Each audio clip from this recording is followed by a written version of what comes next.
What's going on, guys? This is Joshua, feature filmmaker and author of reviews, where I talk movies, TV, music, giving you guys my thoughts on Turning Red. Turning Red is Pixar's 25th film into their Epictastic category. This is directed by Domee Shi in her directorial debut. Stars Rosalie Chiang, Maitreyi Ramakrishnan, Sandra Oh, and a bunch of other cast members. Mei Lee is a 13-year-old girl who is torn between her mother's obedient daughter and the chaos of her youth. As if that was not enough, when she gets too excited, she turns into a big red panda. So, that's basically all I'm gonna say about the movie. Oh, and she wants to go to the concerts. When it comes to this movie, I was kind of iffy on this when I heard about it, but I went into this optimistic because I am a Disney Pixar fan. I love a lot of their movies, except for the Cars movies. And this, when I heard this idea, I looked at this and I was like, okay, this is when you really go into deep end. This is the first Pixar movie to solely be directed by a girl, and the second to feature an Asian lead after Up years ago. But I was still interested to see how this would turn out, because I thought the premise could actually be something interesting, and it could be something actually good. Like Luca, I was hesitant. This is pretty much a pattern where this movie and Soul, I was all very hesitant about, but I still went in with a slight bit of optimism. But seeing the trailers and such, I went into it open-minded, and I personally really liked the movie. Now, this is not my favorite Pixar movie, and this is definitely nowhere near as good as some of the other films like Luca and the Toy Story movies, but I can easily sit here and say I really enjoyed Turning Red. I definitely have my issues with it, and it's definitely not going to be everyone's type of film, but I can confidently say with a lot of calmness here, I actually really enjoyed this movie. I'm going to be honest with you when I say that.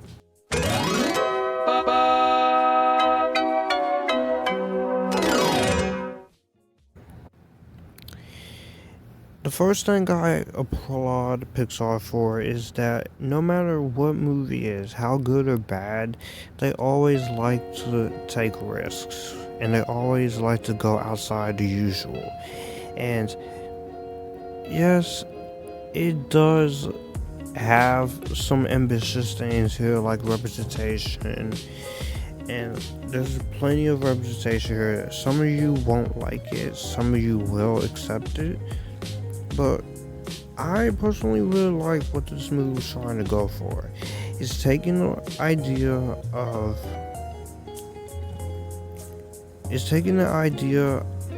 this message, and it's telling a story. It is a weird movie. It takes this idea of a teenage girl who turns into a giant panda when she can't control her emotions, and the metaphors are definitely there.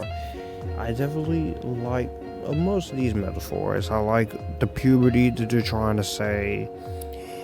I definitely do like that. I give them credit for experimenting and broadening their horizons, so I definitely could give them a lot of credibility for that. And I respect the director, and I respect the vision that she had. It is one of their boldest and most ambitious movies, right next to Soul. And like I said, it's very unique, and distilling the film to the premise, it's not really giving this movie enough credit. And also, I very much like the fact that she also wants to see a boy band as well. She's very hyperactive. Mei Lee is a very hyperactive teenager who wants to go to this concert, but she's also anxiety filled, pretty much like all of us, including myself, very insecure when her family enters the room. And the confidence that she gains from becoming a panda, it helps you latch on to her. And I found her compelling throughout, and I enjoy her journey. I know some people don't, but what really makes me like the character is not just the way the character is written, but also the voice acting for Rosalie Chiang. She brings out a lot of emotions into this character, the complexities, and for her first acting debut, she is absolutely really great here. So I definitely have to say, I definitely give credit to the film and to the acting for go, because the places she has to go with here is a lot daring, but it's also very realized. And from a direction standpoint, you can tell the director this is definitely pretty much inspired by her own childhood.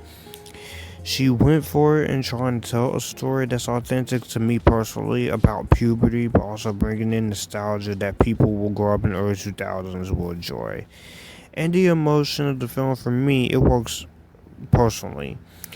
This film is very funny when it needs to be. Most of the humor works, some of the humor didn't quite work, which I'll get to, but some of it, I do like a lot of the comedy, but there was some very nice tender moments that worked too, that made it a little more profound. And it does shed a light on Asian culture and dives deeper into the rituals and how important they are to be respected. And it does have allegories about womanhood and puberty and parenting and connection and emotional repression. And I can see the diversity side of this, because not everyone is going to take this lightly. Even my own friend didn't. So yes, we had a little bit of scuffle about this movie, but it's nowhere near as worse.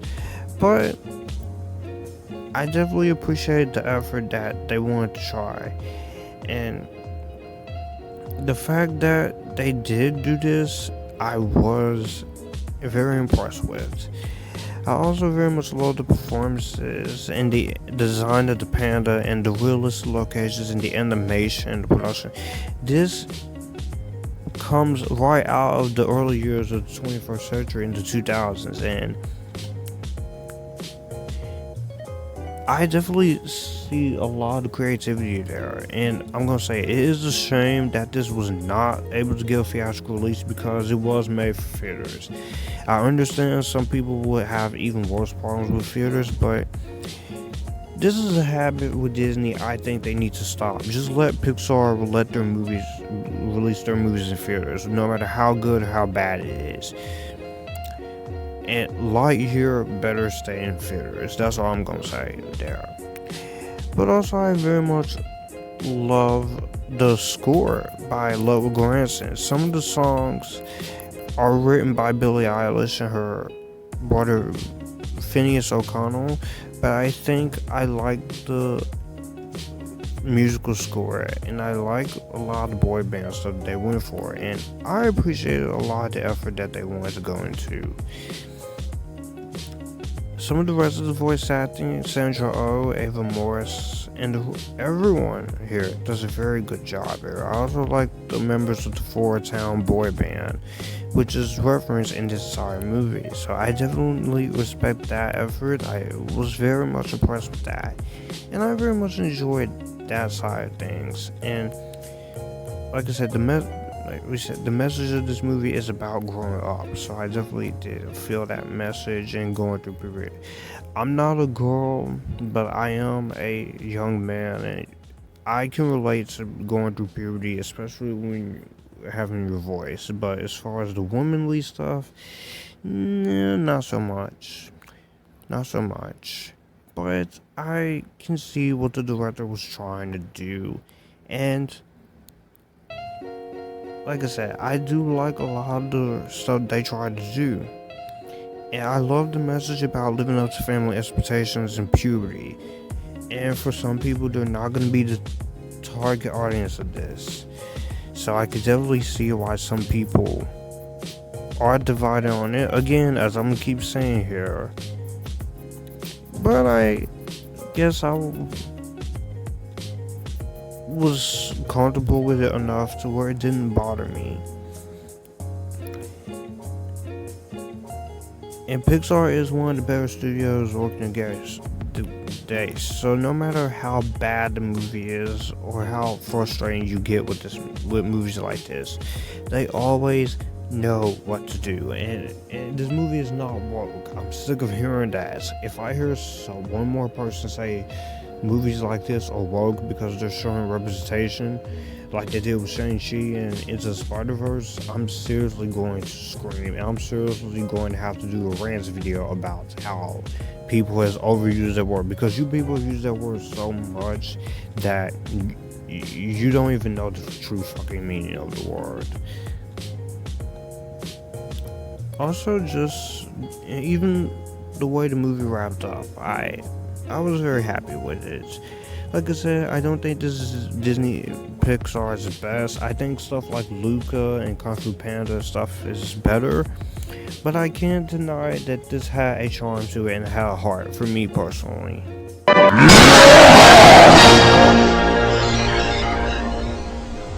Now, I may be praising this movie, but I am gonna have to say this right now. I do have some issues when it comes to this movie. One is some of the jokes. Some of the jokes about having your period and having your tampon and stuff.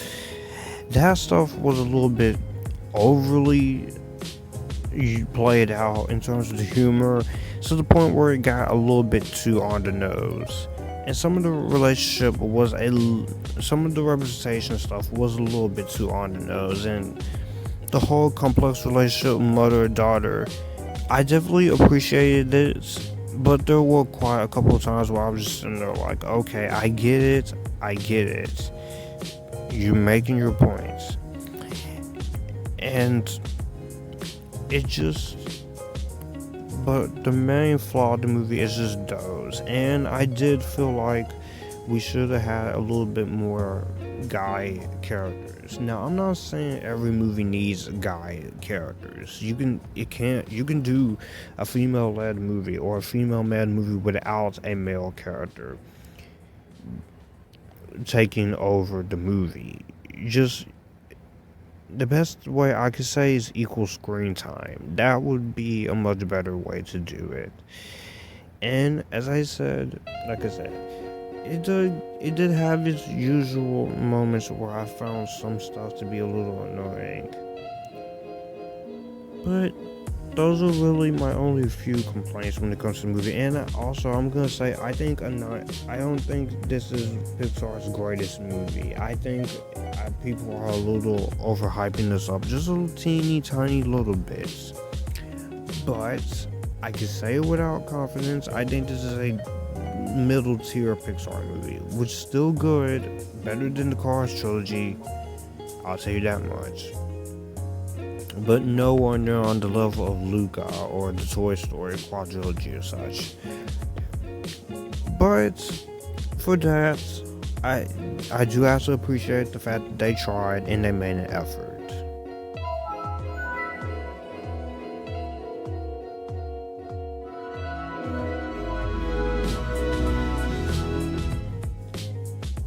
Overall, when it comes to Turning Red, this is a movie that it had some skeptical expectations, but I still went with a slight bit of optimism, and I enjoyed it.